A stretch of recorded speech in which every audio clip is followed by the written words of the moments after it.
آج جو حالات ہندوستان کے زہریلے بنائے جا رہے ہیں، ہم تو امن کے خواہاں ہیں۔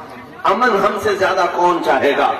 اسلام کا نام ہی امن کے ساتھ رکھا گیا ہے، پیس کو کہتے ہیں۔ لیکن ایک بات میں آپ کو بتا دوں، حدیث پاک رسول کریم صلی اللہ علیہ وسلم ارشاد فرماتے ہیں، لا تتمنوا لقاء عدوکم، کبھی تم دشمنوں سے جنگ کی تمنا مت کرنا۔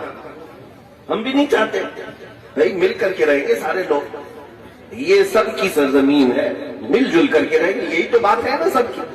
لیکن یہ حدیث کا اتنا ہی ٹکڑا مت پڑھنا، حضور نے فرمایا جنگ کی تمنا تم اپنی جانب سے مت کر، لیکن آگے فرماتے فَإِذَا لَقِيتُمْ، اور اگر تم پر کوئی آ جائے سوار ہو کر تو پھر پیر بھی پیچھے مت ہٹانا۔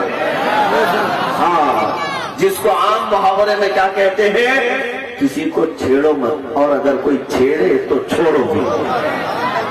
سمجھ رہے؟ یہ ہمارا نظام بھی ہے۔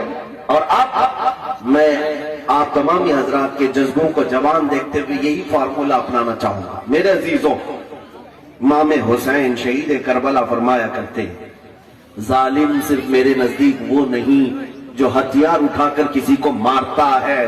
امام حسین امام عالی مقام فرماتے ہیں، میرے نزدیک ظالم وہ بھی ہے جو ظلم سہ کر خاموش بیٹھتا ہے، ظلم سہ کر خاموش بیٹھتا ہے، وہ بھی ظالم ہے۔ لہذا یہ چپی تمہاری موت کی طرف لے جائے گی، خاموش رہنا ہمیں ہمارے موت کی گھاٹ تک پہنچا دے گا۔ ہم تو دیکھ رہے ہیں نا برسوں سے کہ ہمارے ساتھ کیا کیا کیا جا رہا ہے۔ مسجدیں لٹ گئی، خاموشی اختیار کی، کشمیر کو جلا دیا گیا، خاموشی، تری پورا، برما، آسام، نہ جانے کتنے نہتے مسلمانوں کو کاٹا جا رہا، مارا جا رہا ہے، اور پھر یہ کروڑوں کی تعداد خاموشی کیوں اختیار کی ہوئی؟ میرے عزیزوں، یہ خاموشی تمہیں موت تک لے جائے گی۔ اس لیے امام حسین کے ماننے والے حسینی کردار رکھتے ہو تو اللہ نے جو طاقت دیا ہے اپنا مطالبہ کرو، اور مطالبہ کرتے کرتے اگر جان بھی چلی گئی تو کوئی پرواہ نہ کرو، اس لیے کہ اس کو شہید اعظم کہا گیا۔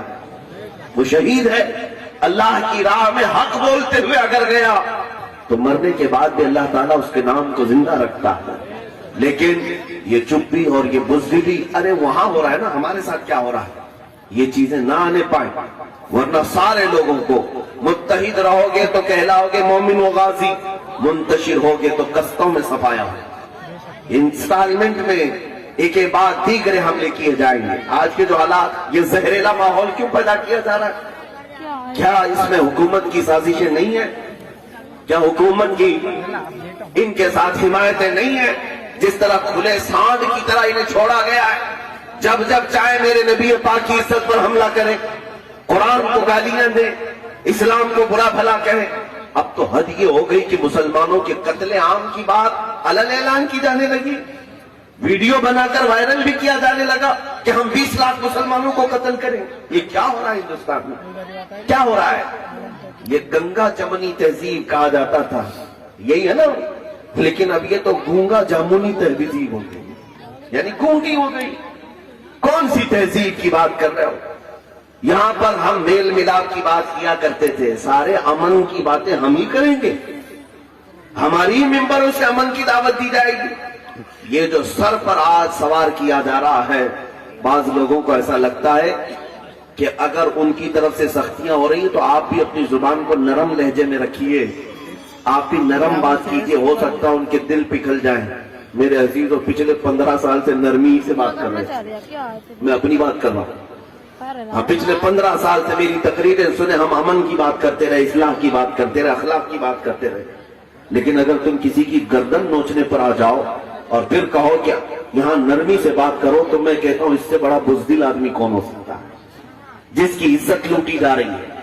تمہارے گھر میں تمہاری عورتوں کے اوپر حملہ کیا جائے اور تم سے کہا جائے تھوڑا ادب سے بات کرو، تو یہ کیسی بے غیرتی ہے، یہ کیسی بے حیائی ہے کہ تمہارے سامنے اگر کسی نے تمہاری ماں پر، بہن پر اور بیوی پر حملہ کیا اور اس کی عزت پر حملہ کیا، اور تمہیں اگر کوئی یہ کہے کہ نرمی سے بات کرو، تو یہ کیسا وقت ہے جو نرمی کی بات کی جا رہی ہے؟ میرے عزیزوں، ماں، بہن، بیوی کی عزت اپنی جگہ پر، اس سے کئی کروڑوں درجے میرے نبی پاک کے قدموں کی عزت ہے ہمارے نبی پاک صلی اللہ تعالیٰ علیہ وسلم کی عزت کے لیے.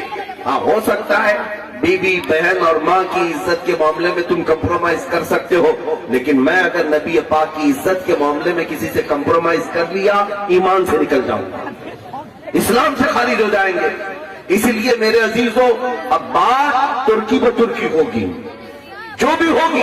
تم ادھر سے کوئی چیز کرتے ہو تو ایسا نہیں ہے کہ مسلمانوں میں سارے نوجوان چوڑی پہن کر کے بیٹھے ہوئے, ایسا نہیں ہے کہ اب سارے نوجوان مرے ہوئے ہیں. انشاءاللہ العزیز وہ وقت بھی آئے گا, صرف ایک نعرہ ہی ان کا کافی ہو جائے گا انشاءاللہ.